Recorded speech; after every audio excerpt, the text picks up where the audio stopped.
Hi friends, అందరూ బాగున్నారా? మీరందరూ ఈవినింగ్ స్నాక్స్ కోసం నేను క్యాబేజ్ పకోడా చేస్తున్నాను. నేను హాఫ్ క్యాబేజ్ తీసుకున్నాను. ఈ క్యాబేజ్ని సన్నగా తరిగి చేసుకున్నానంట.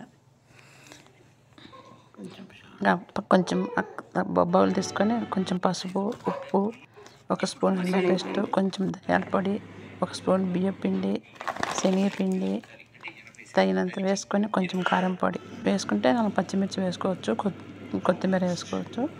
ఇంకా మనం దీంతో ఏమిటంటే నీళ్లు పోసుకోకుండా పిసకాలి, బాగా ఇంతవరకు బాగా పిసకాలి. అవన్నీ వేసుకొని ఇంకా మీడియం ఫ్లేమ్లో పెట్టుకొని ఆయిల్ అంతా బాగా వేడెక్కినాక అట్లా చిన్న చిన్న రౌండ్ ఉంటలు కానీ అట్లా వేసుకొని చేసుకోవాలి.